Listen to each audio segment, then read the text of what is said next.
Welcome to the session.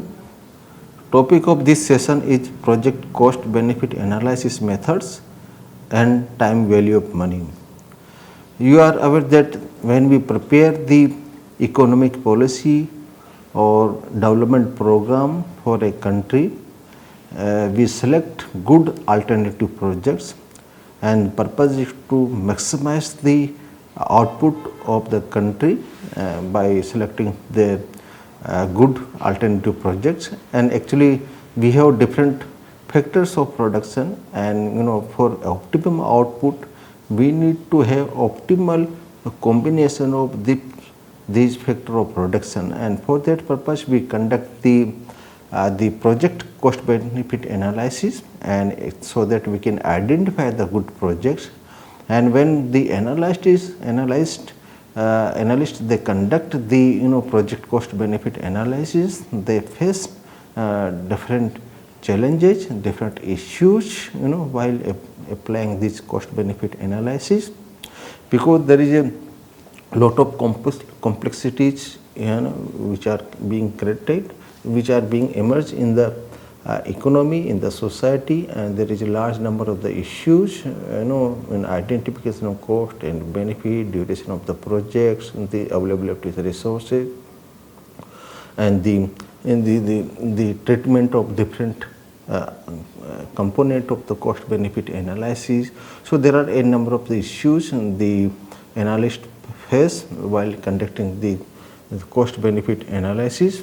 Then the another issues which is also very important, that is basically that the concept of time value of money, and the different project, even the among the single project, we have different time frame for the cost and benefits, and there is a the different stream of the cost and benefit is there that appear over the different time period.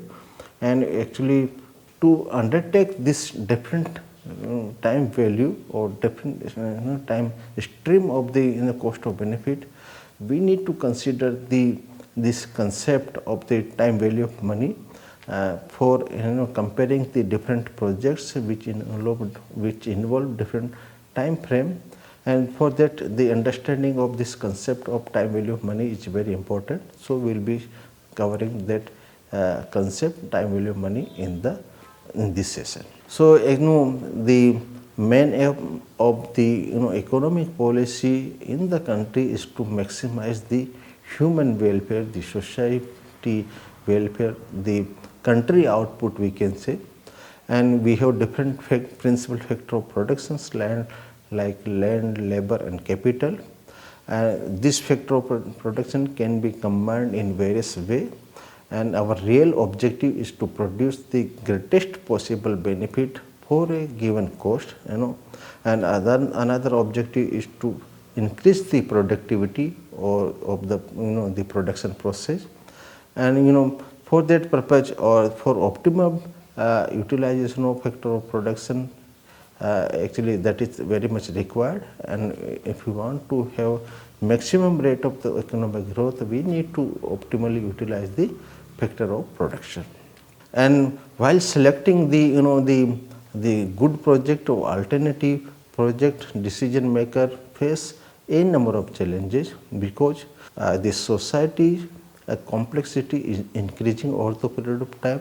The society become a large part, there is a large diversity is there, there is different socio-economic profile is there, the resource availability to different sections of the society are there. So the horizon of the population or horizon of the individual is constantly expanding in the country. And we are observing there is a, due to the increase in the income of our population, there is a fresh demand of the different goods and services in the country.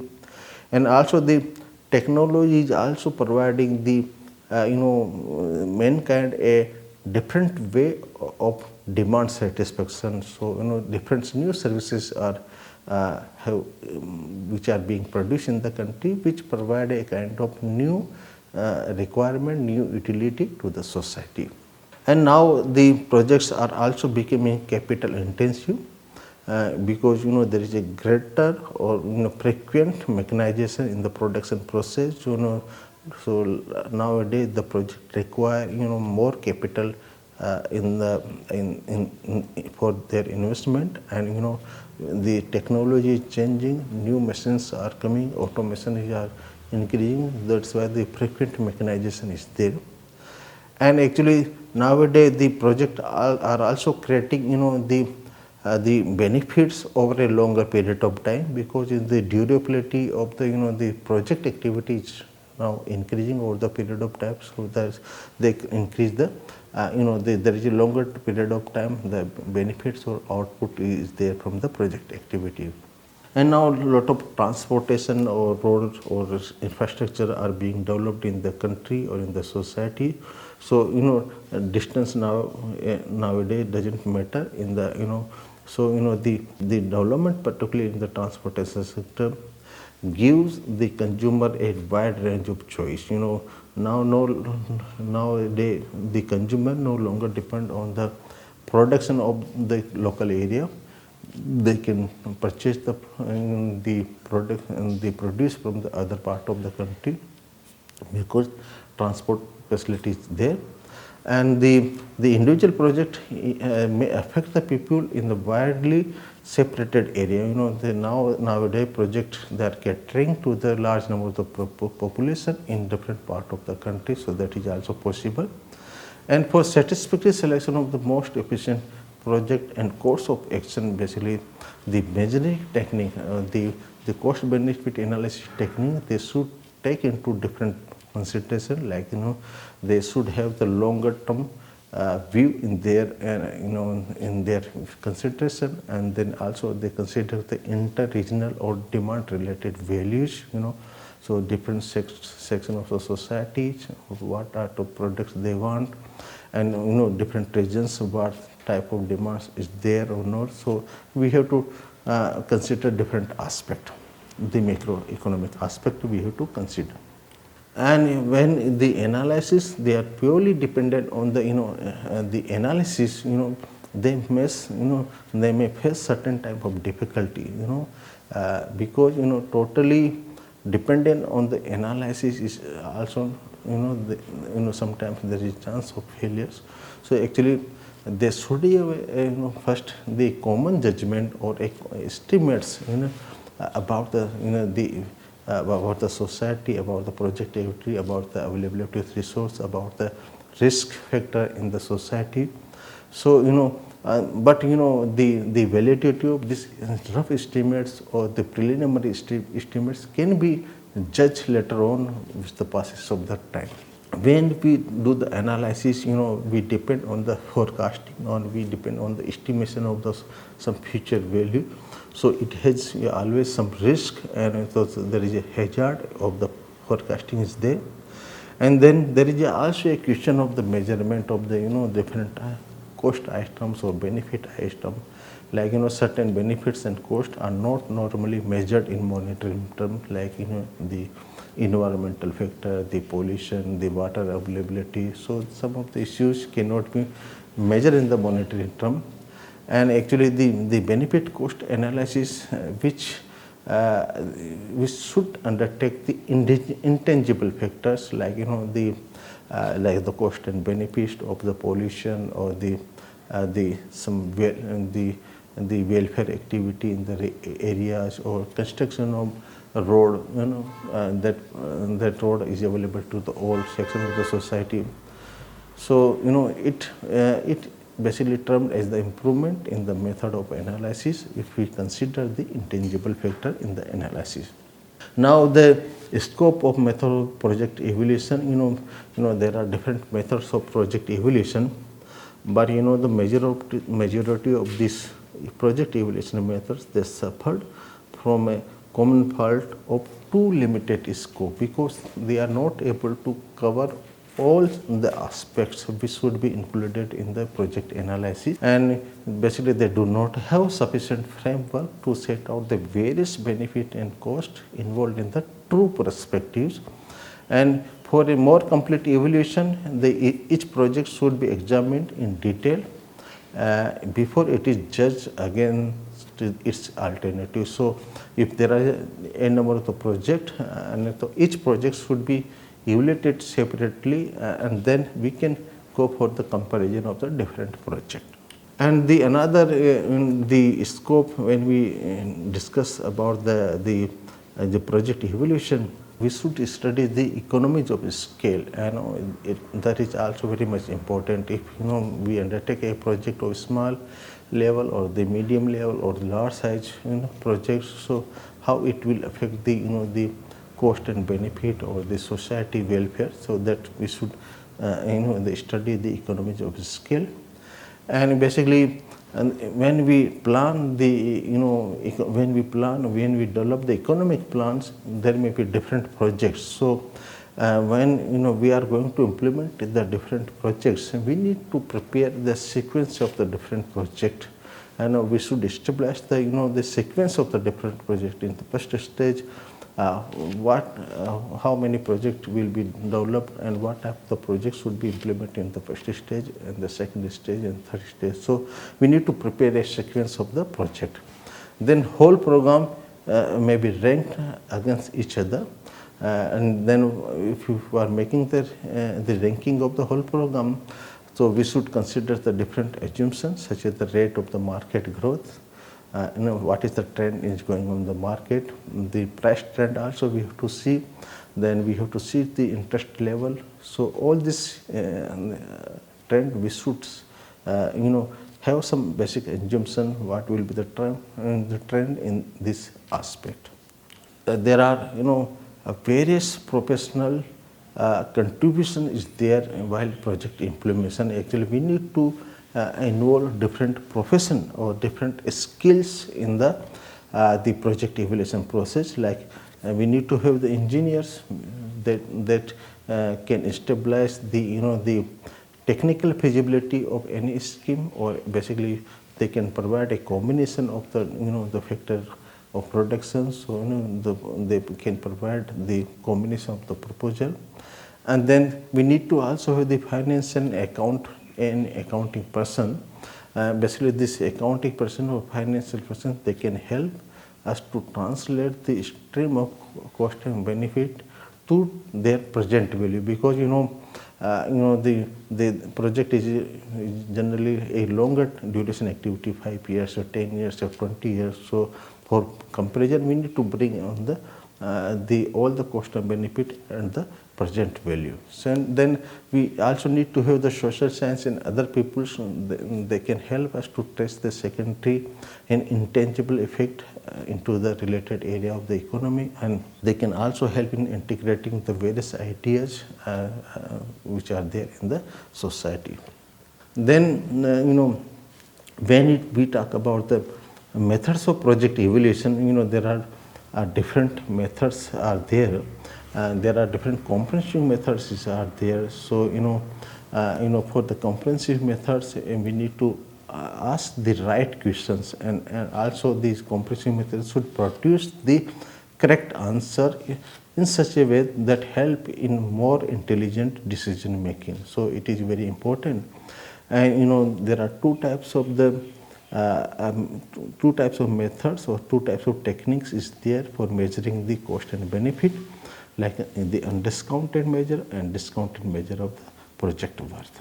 Now we'll move to the concept of the time value of the money. And in a project or between two projects, basically the input incurred or the output realized may not have the same time period. In a project, we involve the cost for only 2 years, first 2 years, but the return is there in the next 5 years also. And also among the different projects, they have the different time period for the cost and the output realized. So we cannot compare such project, we cannot compare the cost benefit items using the undiscounted measures, because in the undiscounted measure we measure all the cost and benefit item in the whatever the available in the current prices. So there may be the two situations. One is the future value of the present money, another is the present value of the future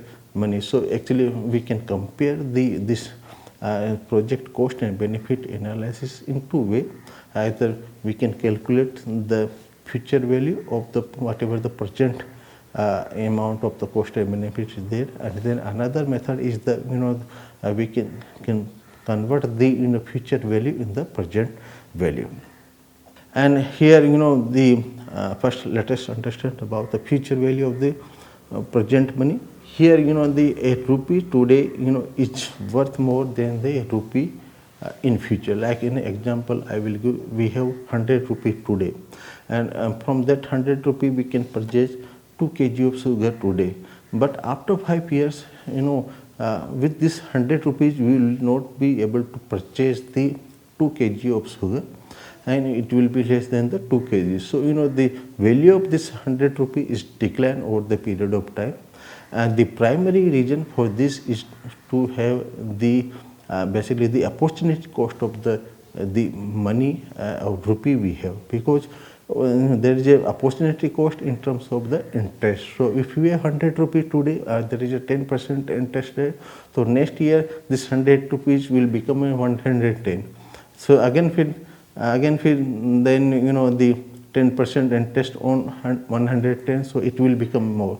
So like that there is a opportunity cost of money is there. That's why the value of the rupees or the value of the money is decline over the period of time, and actually the interest will be added to the principal over time, and hence its value the money value increases, but in the real value of the money decreases over the period of time. So future value of the present money is an important concept in financial analysis, and that is we call as the compounding or compounding process. So in the compounding process what we do, we add the interest to the principal amount at the end of the each time period, and which in turn earn the interest.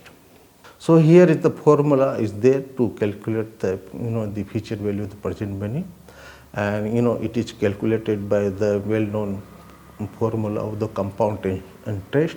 So formula is that A is equal to P, and that P is multiplied by the the 1 plus I with the power T. So here A is basically the future value of the present sum invested in the project, and P is basically principal amount invested in the project in the current year or the period of time, and then I is the interest rate in the percent. So I is basically a discount rate, and then T is the number of the year. So let us assume that the the investment made in agriculture project is rupees 10 crore, and that is expected at the the rate of interest is the 8%. Expected rate of interest is the 8%, and we are interested to know what would be the value of the investment after 40 years. So using this formula, that is A equal to P, that is multiplied by 1 plus I, and then that is the and then power T. So from this formula we can calculate the value of this 10 crore rupees after the 40 years using the discount rate, that is 8%. And then another aspect, when we talk about the future value of the present money is the annuity. So by definition annuity means a stream of payment or return over time. So the future value of the annuity can be estimated using the following equations, like the A equal to P, and then the 1 plus I, that is and then power T minus 1 divided by I. So by using this formula we can calculate the annuity, and here A is equal to the future value of the annuity, and the P is the annual investment, and T is the time period, and I is the interest rate. When we invest the capital in a project over a period of time, like first year, second year, and the third year, fourth year, and there is an investment for a number of years. So actually we want to calculate this investment over the period of time at the end of the project. So that is basically called as the annuity. So by using this formula, we can calculate annuity of the future value. Now we will talk about the present value of the future money.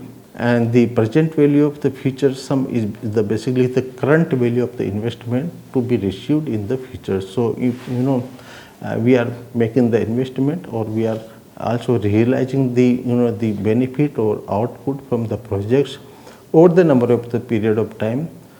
There are different projects are there which we want to compare. So what we will do, we will bring the future investment or future the return on the current value, or current on the value at the current year. So that's why we need to calculate this present value of the future money, and basically it is work out through the discounting process. So the future sum is basically discounted back to the present time to find out its current or present value.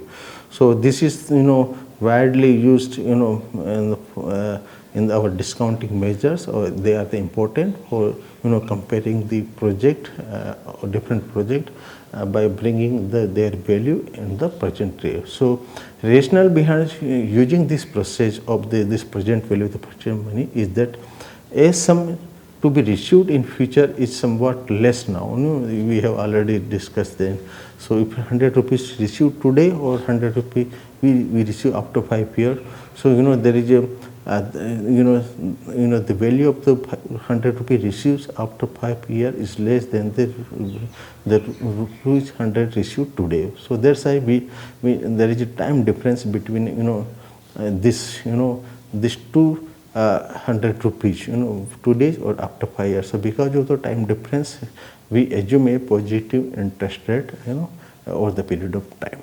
So formula, there is a formula is there for calculating the present value of the future money, and basically we use the discounting technique. So discounting technique is basically the inverse procedure of the compounding process.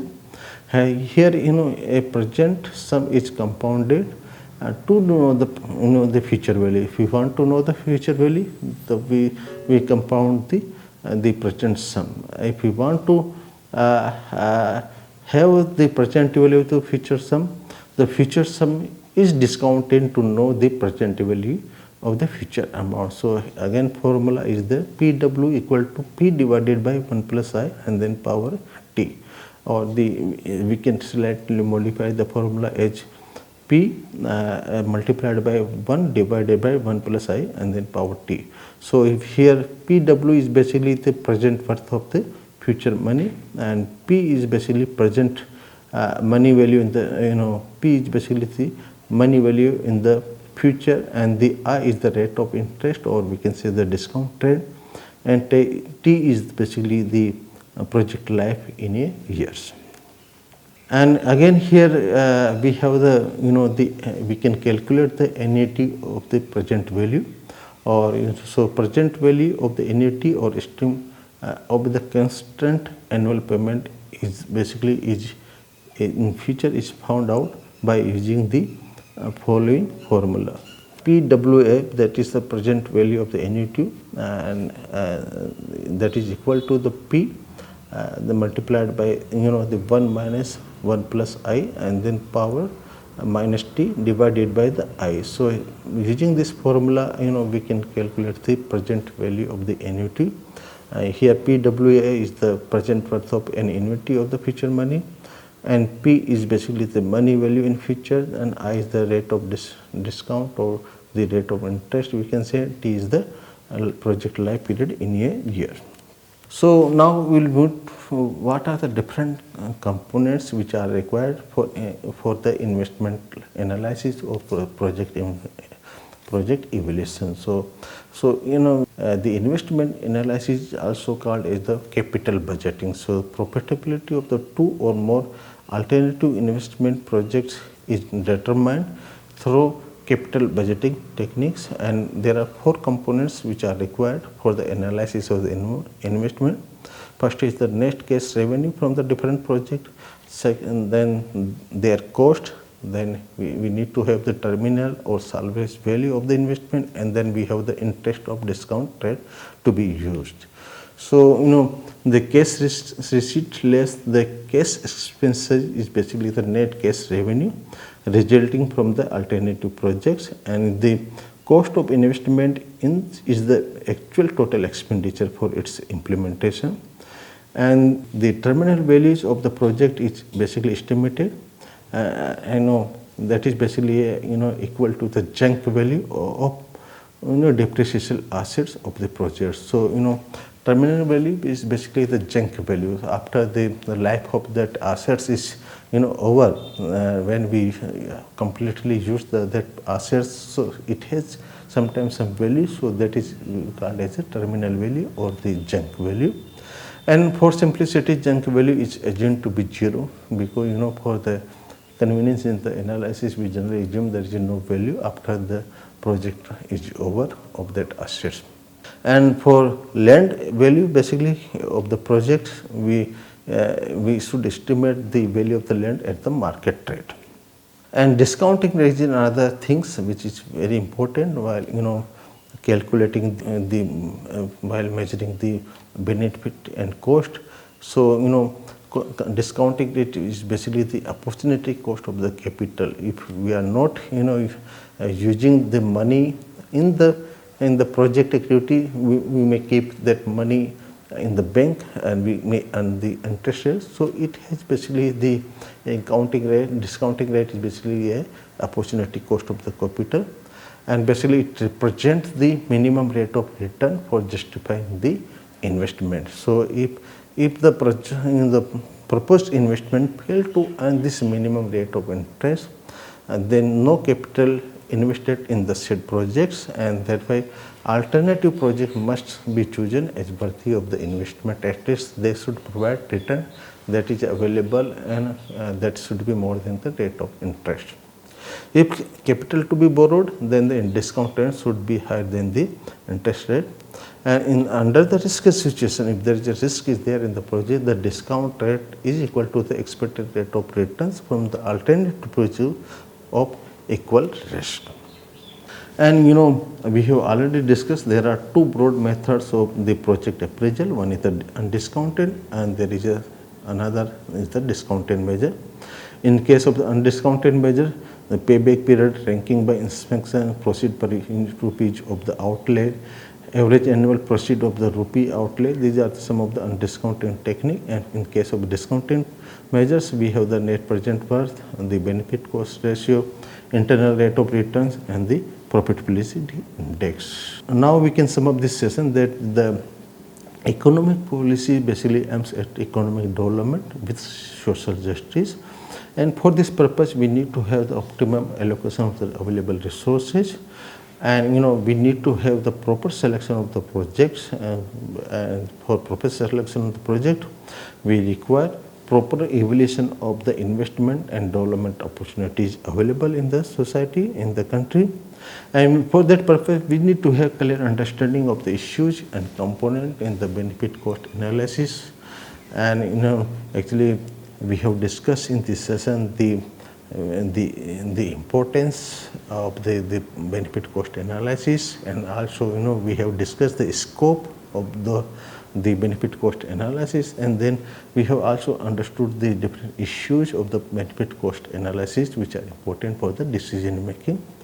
And also we have have little understanding about the time value of money in the project analysis, because the different projects have different stream of the cost and benefit. With this, I thank you.